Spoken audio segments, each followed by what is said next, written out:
علیکم ورحمۃ اللہ وبرکاتہ۔ الحمد للہ رب العالمین والصلاة والسلام علی اشرف الانبیاء والمرسلین وعلی آلہ الطیبین الطاہرین۔ آج ہم مفید الاطفال کے سبق میں حاضر ہیں، اور آج کا سبق ہے چند ضروری باتیں جو خاص قواعد ہیں، کچھ خاص ایسے الفاظ ہیں جن کو خاص طریقے سے پڑھا جاتا ہے، تو ان تمام کو جمع کر کے ایک سبق بنایا ہوا ہے۔ سب سے پہلے یہ قرآن کریم میں 24ویں پارے کے آخر میں آتا ہے کہ جس کے اندر حمزہ کے اندر نرم آواز کے ساتھ وہ حمزہ نکالا جاتا ہے۔ کس انداز کے ساتھ؟ نرم انداز کے ساتھ، اور اس انداز کو تسہیل کہتے ہیں۔ کیا کہتے ہیں؟ تسہیل۔ دو حمزہ جمع ہیں، ایک حمزہ زبر ا، پھر یہ حمزہ بشکل الف دوسرا، تو دوسرا والا جو حمزہ ہے اس کے اندر وہ تسہیل پائی جاتی ہے، یعنی کہ نرمی پائی جاتی ہے، یعنی کہ الف اور حمزہ کے مخرج کے درمیان سے اسے نکالا جاتا ہے۔ اعجمی یہ ہو گیا، تسہیل نہیں ہے، اور پہلا حمزہ ا اور دوسرا نرمی کے ساتھ اعجمی وعربی، اس طریقے سے۔ اور یہ امام حفص رحمۃ اللہ علیہ کی روایت میں اسی جگہ پر یہ تسہیل کا قاعدہ پایا جاتا ہے، اور یہاں پر ہم کس طرح ادا کریں گے؟ تسہیل کر کے حمزہ کو ادا کریں گے۔ پھر سورہ یوسف کے اندر ایک لفظ ہے، جیسے یہ تمنا ایسے لکھا ہے قرآن کریم میں، اصل میں تھا میم نون زبر من، اور پھر اس کے بعد نا، تو اس کو ملا کر یہ کلمہ بنایا گیا لا تمنا۔ اب اس کو پڑھنے کا تھا اصل میں منو، میم زبر ما نون پیش نو، منو، ٹھیک ہے؟ تو یہ جب ان دونوں کو ملایا نون کو، تو یہاں نون پر مشدد لایا گیا۔ تو اب پڑھنے کے لیے جب آپ پڑھیں گے اس کو، اور آپ کو اگر نون مشدد کر کے اگر پڑھنا ہے، تو پہلا والا جو نون ہے اس نون کے اوپر کون سی حرکت تھی؟ پیش کی حرکت ختم ہو گئی۔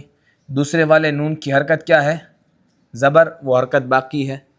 تو اس حرکت کو ظاہر کرنے کے لیے، تاکہ پتہ چلے کہ یہاں پر پہلے کون سی حرکت تھی، تو اس لیے یہاں پر پہلے والے نون کے اندر اشمام کیا جاتا ہے مشدد پڑھنے کی حالت میں۔ کس حالت میں؟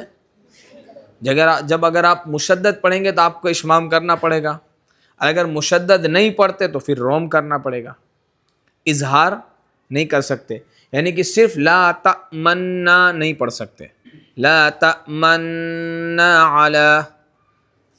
جب آپ ادا کریں گے من، تو نون مشدد والا پہلا نون ادا ہوگا، اور اس نون کے گنہ کے ساتھ ساتھ آپ اشمام کریں گے تو پیش کی طرف اشارہ ہوگا، یہ اشارہ بتائے گا کہ یہ نون کے اوپر پہلے کیا تھا؟ پیش تھا۔ تو اس طریقے سے اشمام کے اندر اس کے پیش کی وضاحت ہوگی، اور پتہ چلے گا کہ یہاں پہلے پیش تھا۔ اور اگر آپ اشمام نہیں کریں گے، اور اگر آپ مشدد نہیں پڑھیں گے، اگر آپ اس کو اس طرح پڑھیں گے لا تأمنونا، تو اس صورت کے اندر آپ کیا کریں گے؟ روم کریں گے۔ کیا کریں گے؟ روم، یعنی کہ تہائی حرکت کو ادا کر کے آپ اس کو ادا کریں گے، جیسے لا تأمنونا علی، مننا نہیں، منونا نہیں، لا تأمنونا علی، اس طریقے سے آپ اس کو ادا کریں گے۔ بالکل خالص اظہار نہیں ہونا چاہیے لا تأمنونا، بلکہ نون کے اوپر، پہلا جو نون ہے اس کے اوپر جو پیش ہے، ہاں یہ والا پیش پڑھنا اس انداز میں، منونا، اس انداز میں پڑھیں گے، اور پڑھتے وقت کیا کریں گے؟ پیش کو تہائی حرکت روم کر کے ادا کریں گے، اور یہ روم کرنا اس حرکت کو باقی رکھنا ہوگا، ٹھیک ہے؟ یہی ایک کلمہ ہے جہاں پر یا تو اشمام یا تو روم، مشدد پڑھنا ہے تو اشمام کر کے، اور اگر مشدد نہیں پڑھنا تو پھر روم کر کر اس لفظ کو ادا کریں گے۔ پھر اس کے بعد سورہ ہود میں بسم اللہ مجرہا، یہ اس جگہ پر امالہ کیا جاتا ہے۔ کیا کیا جاتا ہے؟ ہاں اصل میں تھا مجراہا، کیا تھا اصل میں لفظ؟ مجراہا، لیکن امالہ کہتے ہیں کہ الف کو یا کی طرف، زبر کو زیر کی طرف، مائل کرنا یعنی جھکانا، یہ جھکے گا تو پھر کیا ہوگا؟ امالہ ہوگا، یعنی نہ مجریہا، یہ غلط ہو جائے گا، را کھڑی زیر ری، اس کو جھکائیں گے، اس کو کیا کریں گے؟ جھکائیں گے، نہ زبر پڑھیں گے نہ زیر، دونوں کی درمیانی حالت، یعنی کہ مجہول کی طرح، مجریہا، ٹھیک ہے، یا مجہولہ کی طرح پڑھیں گے، مجریہا، اس جگہ پر صرف وہ امالہ کیا جاتا ہے۔ پھر اس کے بعد قرآن کریم میں بعض مقامات ایسے ہیں جہاں پر الف لکھا ہوتا ہے لیکن پڑھا نہیں جاتا، وہ الفاظ میں نے یہاں لکھے ہیں، جیسے یہ والا الف، لَكِنَّهُ وَاللَّهُ رَبِّي، الف لکھا ہے لیکن پڑھا نہیں جائے گا۔ پھر سلاسلہ، یہ والا الف جو لکھا ہوا ہے لیکن پڑھا نہیں جائے گا۔ پھر اس کے بعد الظنون، یہ والا الف، یہ بھی لکھا ہوا ہے لیکن پڑھا نہیں جائے گا۔ پھر الرسول، السبیل، یہ دیکھیں آپ، یہ لکھا ہوا ہے لیکن پڑھا نہیں جائے گا۔ ان سارے جو مقامات جو ذکر کیے، لَكِنَّهُ وَاللَّهُ سَلَاسِلَ قَوَارِيرَ، یہ دیکھیں یہ والا، ٹھیک ہے، قواریرہ، پہلا قواریرہ، پہلا دو قواریرہ ہے، پہلا قواریرہ جس کے اندر الف نہیں پڑھا جاتا، الظنون الف نہیں پڑھا جائے گا، السبیل الف نہیں پڑھا جائے گا۔ یہ ایسے الفاظ ہیں کہ جن کا الف وصل کی حالت میں نہیں پڑھا جاتا، وقف کی حالت میں پڑھا جائے گا۔ اگر آپ یہاں پر وقف کریں گے تو آپ کیا پڑھیں گے؟ سلاسلہ۔ یوں ہی اگر آپ پہلے قواریرہ پر وقف کریں گے تو آپ کیا کریں گے؟ قواریرہ، قواریرہ میں، دوسرے قواریرہ میں نہیں پڑھا جائے گا۔ پہلے والے پر اگر آپ وقف کریں گے تو پڑھا جائے گا، وقف نہیں کریں گے، وصل کریں گے تو نہیں پڑھا جائے گا۔ قواریرہ، قواریرہ میں نہیں پڑھا جائے گا، ٹھیک ہے۔ اس طرح الظنون، رکیں گے تو، وصل کریں گے تو نہیں پڑھا جائے گا۔ السبیل، وقف کریں گے تو پڑھا جائے گا، وصل کی حالت میں نہیں پڑھا جائے گا۔ اسی طریقے سے قواریرہ، یہ دوسرا ہے، کون سا ہے؟ قرآن کریم میں دو ہیں، ایک کے بعد ایک دوسری آیت میں۔ یہ پہلا والا ہے جو وقف کی حالت میں پڑھا جاتا ہے الف، اور وصل کی حالت میں نہیں پڑھا جاتا، اور یہ دوسرا والا ہے۔ تو دوسرے والے میں ہر حالت میں بلا الف پڑھا جائے گا، قواریرہ ہے، وقف میں بھی نہیں پڑھا جائے گا، وصل کے اندر بھی الف نہیں پڑھا جائے گا۔ اور انا جو ضمیر متکلم ہے، کیا ہے؟ جو موجود ہے انا، ہر جگہ پر وقف کے اندر اس کا الف پڑھا جائے گا، وصل میں اس کا الف کہیں نہیں پڑھا جائے گا۔ اگر کسی لفظ کے ساتھ ملی ہوئی ہو تب یہ انا کا جو الف ہے وہ بھی پڑھا جائے گا، ٹھیک ہے۔ جس طریقے سے کہ وَأَنَابُوا، کیا؟ وَأَنَابُوا، جیسے آپ دیکھو یہ رہا الف، یہ انا ہے لیکن یہ ملا ہوا ہے دوسرے کلمے کے ساتھ۔ اس طرح اناسجہ، یہ ہے انا، یہ منفصل ہے، ضمیر متکلم منفصل ہے، یہ متصل ہے، منفصل کے اندر نہیں پڑھا جائے گا، اور متصل کے اندر جو اگر کسی کلمے سے ملی ہوئی ہے تو الف پڑھا جائے گا۔ اس کے بعد پارہ 21 کے اندر سورہ روم میں 3 جگہ پر یہ ضعفین کا لفظ لکھا ہوا ہے، ایک ہی آیت کے اندر 3 جگہ پر لکھا ہوا ہے۔ تو یہ حضرت امام حفص رحمۃ اللہ علیہ کی روایت میں تینوں جگہوں پر زبر کے ساتھ بھی یہ لفظ آپ پڑھ سکتے ہیں، یہ جائز ہے۔ اللہ الذی خلقکم من ضعف ثم جعل من بعد ضعف قوة، یہ جو ضعف کا لفظ ہے پیش کے ساتھ، اس کو آپ زبر کے ساتھ بھی پڑھ سکتے ہیں۔ اللہ الذی خلقکم من ضعف ثم جعل من بعد ضعف، یہ زبر کے ساتھ بھی پڑھ سکتے ہیں۔ پھر اس کے بعد 7واں، یہ جو یاسین ہے، والقرآن الحکیم، تو اگر یاسین کے اوپر اگر آپ وقف کریں گے تو آپ دیکھیں گے سین، سین یا زیر، سی، اور اس کے بعد نون ساکن، تو نون ساکن کے بعد کیا آیا؟ واو، یرملون میں سے، تو ادغام کا قاعدہ پایا جاتا ہے، اور دوسرے کلمے میں بھی واو ہے، یاسین الگ کلمہ ہو گیا، والقرآن کا واو الگ کلمہ ہو گیا، لیکن پھر بھی یہاں پر، اور دوسرا ہے نون، اس کے اندر بھی نون ساکن کے بعد یہاں یرملونا سے واو آ رہا ہے۔ یہ دو کلمے کے اندر قرآن کریم کے اندر نون ساکن کے بعد حرف یرملونا میں سے حرف آتا ہے، لیکن اس میں ادغام بروایت حفص رحمۃ اللہ علیہ نہیں کرنا چاہیے۔ حضرت امام حفص کی روایت میں یہاں پر دونوں جگہ پر یہاں ادغام کا قاعدہ پایا جاتا ہے، لیکن ادغام ہوگا نہیں۔ پھر اس کے بعد 8واں اس میں قاعدہ ہے، قرآن شریف میں بعض کلمہ ایسے لکھے ہوتے ہیں، بعض کلمات کہ جو صاد سے لکھے ہیں اور ان کے اوپر سین بھی لکھی ہوئی ہے، جیسے وَيَبْسُطُ ایک، دوسرا بَسْطَةً، یہ دیکھیں صاد بھی لکھا ہے، سین بھی لکھا ہے، صاد سے کلمہ لکھا ہوا ہے، اس کے اوپر چھوٹی چھوٹی سین بنی ہوئی ہے۔ تو ان کو کس طریقے سے ادا کرنا چاہیے؟ تو ان دونوں کلمات جو یہ ہے ان کو سین سے ادا کرنا چاہیے۔ کیسے ادا کرنا چاہیے؟ سین کے ساتھ، اگرچہ اس کے یہ صاد لکھا ہوا ہے لیکن اس کے اوپر سین بھی لکھا ہوا ہے، تو یہ سین کے ساتھ کیا پڑھیں گے؟ وَيَبْسُطُ، سین کے ساتھ۔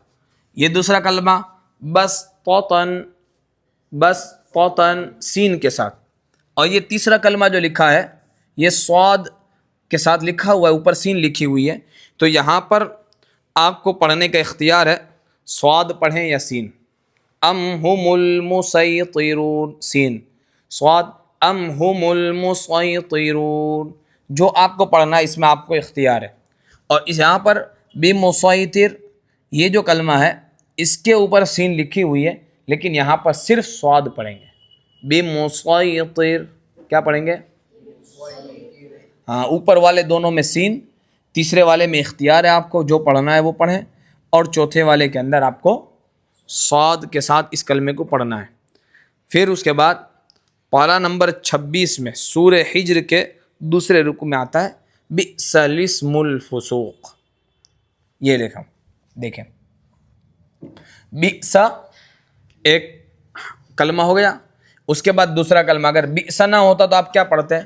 یہ حمزہ وصلی کو زبر لگاتے، تو یہ ہوتا الاسم، کیا ہو جاتا؟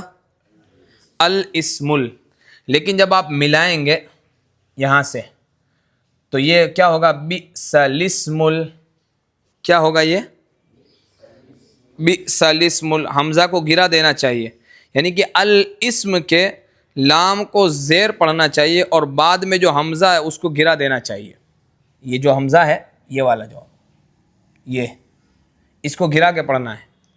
یہ لام الف ہے، اس میں سے لام کو زیر دیں گے، جب آپ وصل کریں گے تو یہ بھی گر جائے گا، حمزہ وصلی جو پہلے ہے اس الاسم والا، اور اس کے بعد جب آپ پڑھیں گے تو کیا پڑھیں گے؟ بئس الاسم الفسوق، ٹھیک؟ اگر وقف کریں گے بئس، پھر اس کے بعد اگر آپ اٹھائیں گے تو کیا پڑھیں گے؟ الاسم۔ اگر یہاں پہ آپ پڑھتے ہیں بئس الاسم الفسوق، اور اگر آپ اعادہ کریں گے یہاں سے تو آپ پڑھیں گے الاسم الفسوق، کیا پڑھیں گے؟ ٹھیک ہے؟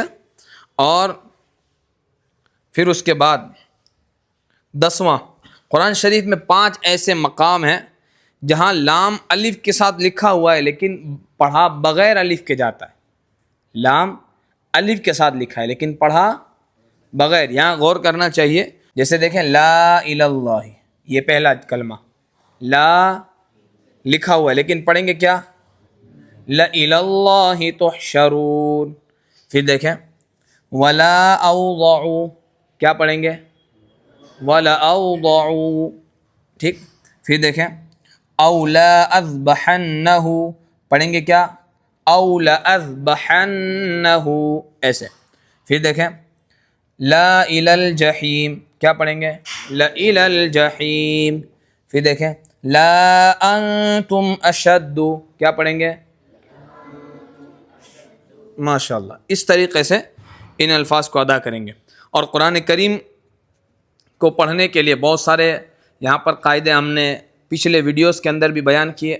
یہ آخر کے اندر کچھ ایسے الفاظ ہیں جو الگ الگ طریقے سے پڑھے جاتے ہیں، ہم اس کے ڈیپ بھی جا سکتے ہیں کچھ قواعد میں، جیسے یاسین والے قاعدے کے اندر کہ یہاں کیوں ادغام نہیں ہوتا، بئس الاسم الفسوق کے قاعدے کے اندر بھی جا سکتے ہیں، وَيَبْسُطُ کے اندر بھی جا سکتے ہیں، لیکن ابھی ہم یہ سمجھ لیں کہ یہاں پر ادغام نہیں ہوتا، یہاں پر سین پڑھا جاتا ہے دونوں کلمے میں، یہاں پر صاد پڑھا جاتا ہے، سین دونوں آپ کو اجازت ہے، یہاں صاد پڑھا جاتا ہے اور یہاں ادغام نہیں کیا جاتا، اور یہ بئس الاسم اس طریقے سے پڑھا جاتا ہے۔ اور جتنے بھی قواعد ہم نے دیکھے، سمجھے اور آپ کو ویڈیو کے ذریعے، سبق کے ذریعے آپ کو سمجھانے کی کوشش کی، ان تمام کو غور و فکر کر کے، یاد کر کے، سمجھ کر قرآن کریم کو ان کے مطابق پڑھنے کی ہمیں ضرورت ہے۔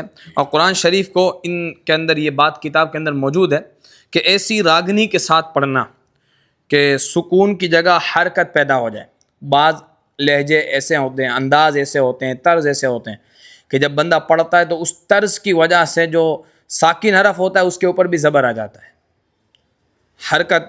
حرکت والے حرف کو ساکن کر دینا، تو ایسا اتار چڑھاؤ کہ جس سے حرفوں کی تبدیلی ہو جائے، عین کا حمزہ ہو جائے، ہا کا ہا ہو جائے، اور آواز کا غمناک کرنا، یعنی کہ دکھاوے کے طور پر غم سے آواز نکالنا، کوئی ایسا انداز بنانا کہ جس سے غم ظاہر ہو۔ حالانکہ قرآن کریم کو غم کے ساتھ سبق حاصل کرنے کی نیت سے، عبرت کی نیت سے، کچھ سیکھنے اور نصیحت کی نیت سے پڑھنا چاہیے، لیکن جو ریاکاری اور دکھاوا کی نیت سے قرآن کریم کو نہیں پڑھنا چاہیے۔ اور کچھ مد کی مقررہ مقدار کو بھی گھٹا بڑھا کے پڑھنا، وہ بھی نہیں کرنا چاہیے۔ کچھ قاری اس طریقے سے بھی پڑھتے ہیں پڑھنے والے کہ ہا اور عین میں ایسے پڑھتے ہیں جیسے قے کر رہے ہوں، اتنا ہا عین اتنا زیادہ اوور نکال کر، اس طرح بھی نہیں پڑھنا چاہیے، بلکہ نرم انداز کے اندر جتنا اس کی حد ہے، جتنا نکالنے کا حق ہے، اور جتنا آپ کا زور دینے پر حرف ادا ہو جاتا ہے بس اسی حد تک آپ کو زور دینا ہے، اور زیادہ حرف کو زیادہ نکالنے کی ضرورت نہیں ہے۔ جتنے میں یہ امتیاز ہو جائے کہ ہا اور ہا، جب امتیاز ہو جائے، فرق ہو جائے دونوں حرف کے درمیان، بس اتنی ہی ادائیگی کی جائے اور خوبصورتی کے ساتھ اس کو پڑھا جائے۔ اور حمزہ کو اس طرح ادا کریں کچھ ایسے کہ ناف تک ہل جائے، جھٹکا لگا دیں، یا تی اس طریقے سے اتنا اوور جھٹکا لگا کر بھی نہیں، بس معلوم ہو کہ یا تیہم نہیں پڑھا، یا تیہم، بس اس انداز کے ساتھ قرآن کریم کو پڑھنا چاہیے۔ اور کچھ اتنا ہلکا کر دیتے ہیں کہ حرف مکمل طور پر ادا نہیں، اوپر سے پڑھتے ہیں، تو وہ اوپر سے زور نہ دے کر، اور آواز بھی بگڑ جاتی ہے، انداز حرف بھی بگڑ جاتا ہے، بہت زیادہ پڑھنے کی وجہ سے اوپر سے جاتے ہیں، تو اوپر سے نہیں بلکہ ایک ایک حرف کو اس کے مخرج کے ساتھ زور دے کر، یعنی کہ اس حرف کو اس کے مخرج اور صفات کے ساتھ مکمل ادا کرنا چاہیے، ہلکے سے بالکل اوپر سے ادا نہیں کرنا چاہیے۔ ان ساری چیزوں سے بچنا چاہیے۔ اور تلاوت کے آداب بہت سارے ہیں، خوش آوازی سے پڑھنا، جماعی کے وقت جب آپ کو جماعی آئے تو اس وقت قرات موقوف کر دینی چاہیے، قرآن کی تلاوت کو روک دینا چاہیے، کیونکہ جب جماعی آئے گی تو آپ کیا کریں گے، اس طریقے سے آپ قرآن پڑھیں گے جس سے الفاظ بھی بگڑ جائے گا، معنی بھی بگڑے گا، حرفوں کی صحت بھی دشوار ہو جائے گی۔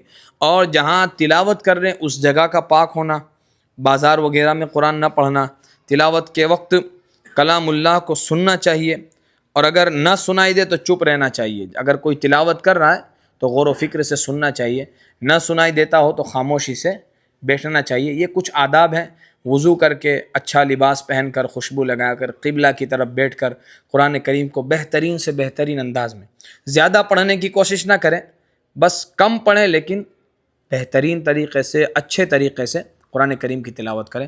اللہ تعالی ہم سب کو قرآن کریم صحیح طریقے سے پڑھنے کی توفیق عطا فرمائے۔